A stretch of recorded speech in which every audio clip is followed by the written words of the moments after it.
kind of talked about the consistency of Andrew, the lengths he's willing to go for these guys, and all the toughness. With Duran, we thought of the word is like he's got a real edge about him, and that focus, and we love that he brings. And then Tyler, always at the front and center of stuff, but just really, really high standards about how he goes about his stuff. And so a lot of respect for those three, and they'll lead the way Sunday. So all that said, glad to get it rocking with you guys. Injury updates. Brian Robinson, didn't see him out there. What's his status? Yeah, we'll take another look where he's at tomorrow to see if it's just turning for the best and see where we go, and we'll take it all the way up through the game, or up to the game, John, with B-Rob. Is there any concern with this being something he's going to have to deal with for a while, or is this more of a short-term thing? It feels more short, but anytime you're dealing with an injury, you want to make sure, is there any longevity to that? If we wouldn't put him out there if that was the case.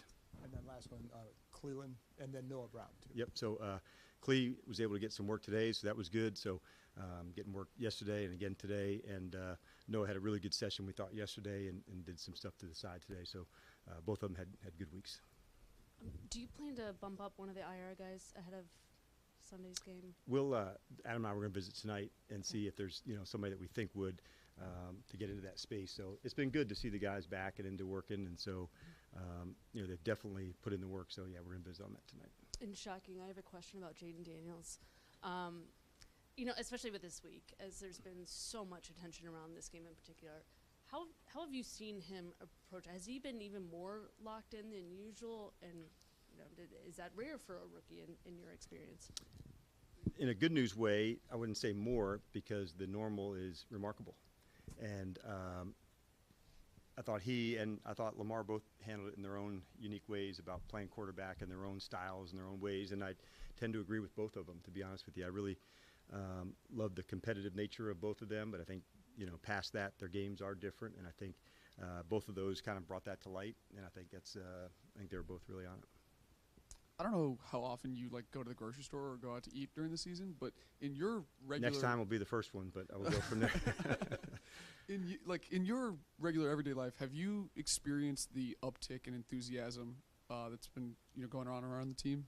Not yet, but I know it's happening, and it's really appreciated. I see most of that at the game, and I saw it in Arizona. Just from the road crowd was there, and I certainly felt it last week at home, and the effect the crowd had on third down and the noise that went with it.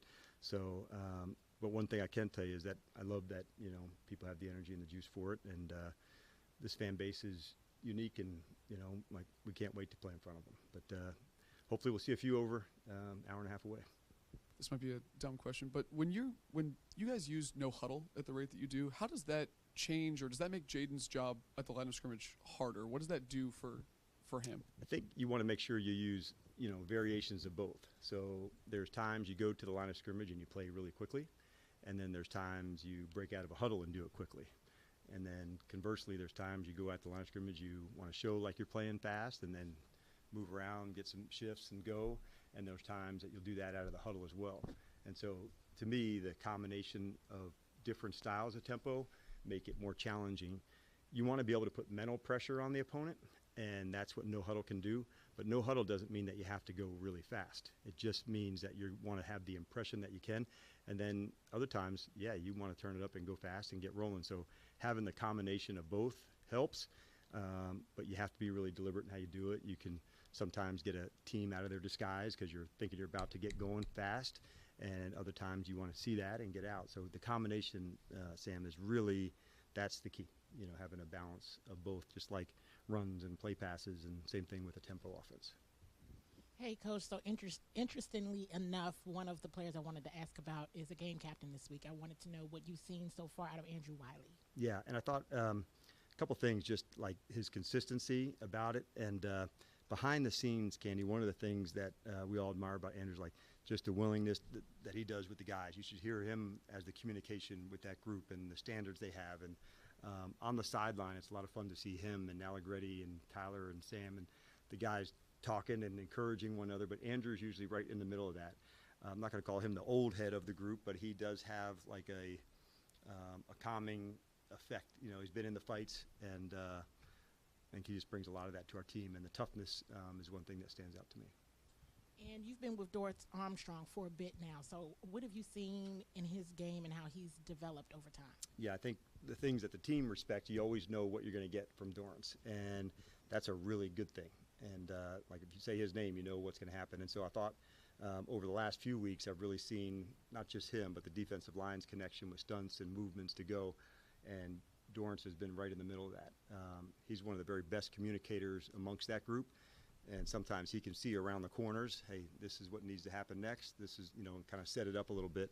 And so he's got very high standards about him. But he's very consistent. And that part alone adds value because he's going to do, where he's supposed to do it at a really high level. So, yeah, we all have a lot of regard for him. Coach, I'm Lindsay. It's good to see you. Hi, Lindsay. Hey, I was wondering if you could just share maybe what has meant the most to you, the success that you guys have had so far, the way that you've done it. Is there something behind the scenes that people wouldn't necessarily know about what makes you the most proud? I would say the team is connecting quick, and they've put aside what normal feeling out processes or agendas about what's important to them, and it's been about their group. And that's been my favorite part of our team right now is the team, and to see, the way they support one another on the field, on the sideline. And so the examples of that, there was a turnover, the defense had a stop, there was a stop at the end of a half to get the ball back to the offense to score. So I would say that isn't easy, with 70 people and coaches to get, relationships and connections together. And so you have to be deliberate about it. So I'd say knowing that more established teams, maybe 3 or 4 years together, you have that.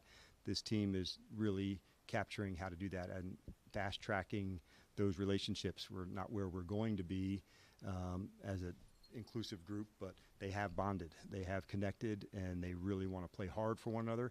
And I'd say that's probably the thing that makes me proud. We're starting to realize this is our way, the speed, the effort, the finishing, and we just need to continue more. And the more they play together, the more they'll do that. Is it quicker than in your past experience with other teams? Yes, it is.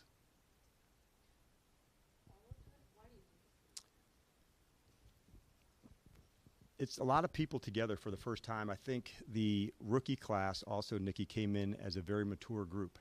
And so sometimes it's the old guys teaching the new guys, this is how we do it. But they were kind of ready to be involved right away. They didn't have the normal feel it out process. And you may have heard me say earlier, these were our little brothers, not our pledges. And so they were going to be part of this right from the beginning.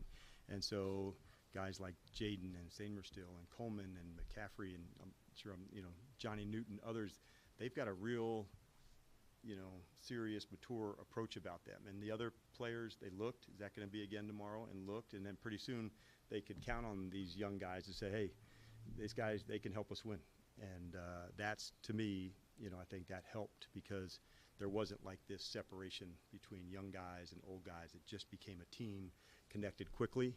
I love the fact that it's not just an offense or defense, but all hands on deck. You see receivers on teams and safeties and corners. And so like this blend of people, like special teams kind of intersects all of it. And I love that they're all involved from kick returns to blocking punts to DA in to, whatever it is, all hands on deck. I think that contributes to it, knowing that like they're all part of one another's success and the preparation that goes into it. And when they have a victory, they're all, responsible for the wins. And so, to me, that's probably why it's happened quicker. Dan, curious, obviously for each game you're going to prepare defensively a game plan against the opponent based on whatever it is that they do, but you also have to figure out who you are. You have to have your identity and Correct. stay within that, whereas like say in the playoffs, it's the one game you can throw at everything at that plan. What is that line, though, between this opponent does these things, we have to make certain changes, but I can't go completely off the grid? It's more similar than you think, Ben, even from the playoffs. And you don't want to go into the playoffs, changing everything either. So you have to have the ability to adjust, for what's needed. But you don't put in a whole new defense or whole new offense. You do have to have the things that you do well. Part of training camp isn't just getting ready for the opening game of the season. It's getting ready for teams that play unique styles and options and, you know, third downs and different personnel packages and goal lines. So you don't use a lot of the packages in every game, but knowing that you've gone through some of that, Ben, when you get to teams that have uniqueness, you have to lean back onto that. But at the end, you still have your own way and your own style, because we do want the opponent to have to deal with us at our strengths too, so you don't want to lose that. So it's a good question, but it's not as far different as you might think in the playoffs as it is in the regular season. You do what you do, and you have to do it really well in the playoffs. But it's not entirely different, but you do have to play your game really well.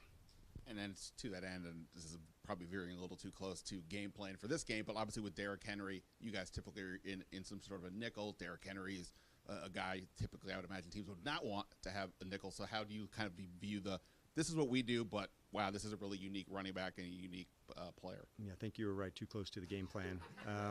So he's unique, and they've got a number of unique guys. And so how do you match up? How do you find ways? And there's tackling plans, and how do you try to create takeaways? And so all of it, kind of factors in. It's kind of the fun part of it, been honest, like old Etch-a-Sketch when you're kids, and then you got to shake it up and you start it again the next week about the new plan, the new people, how do you attack it, where do you go?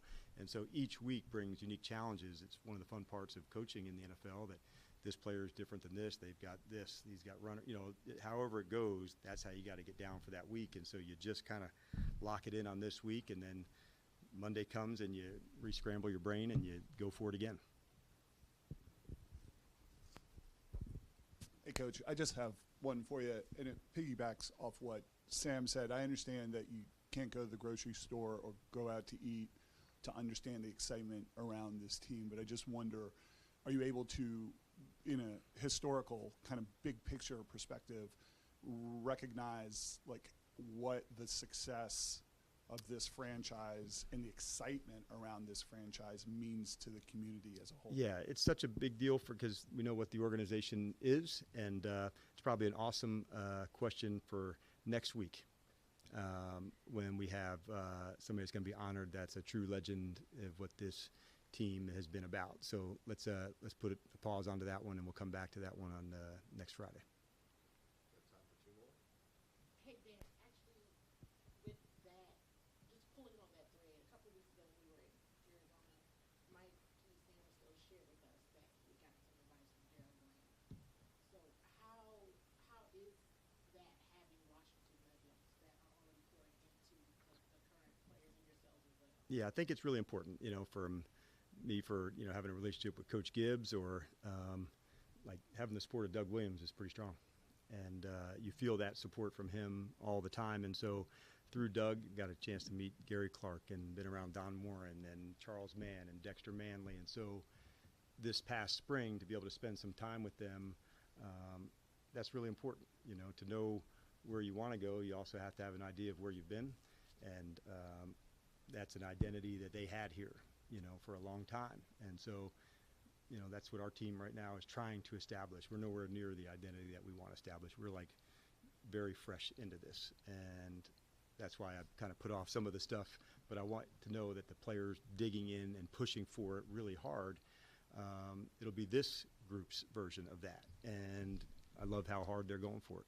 And Coach, can you pull on that thread a little more? As a coach, is the focus like shutting out all the noise about all the excitement and focus on? It's not as we really dig into ourselves, and I know it sounds like such an unusual thing, but like that's what we're constantly, like, the obsession is about getting better. And so we like absolutely try to work our ass off at the things that went well, the things that need work on. And so that was part of my meeting today. This is what I saw yesterday. This is what I want to see us capture today, to go for it. So we really don't let ourselves get too far over our skis, because we are absolutely digging in on how we get better. And I do love that attribute about our team, because as we're going through it, we're in our meetings together, we're doing our stuff together. So it's not a block out. I want people to enjoy the experience of playing here, but the way that we go about it is how good can we get, and really the competition is how far can we push it. And if you just pleased with yourself, that's probably where you'll stay.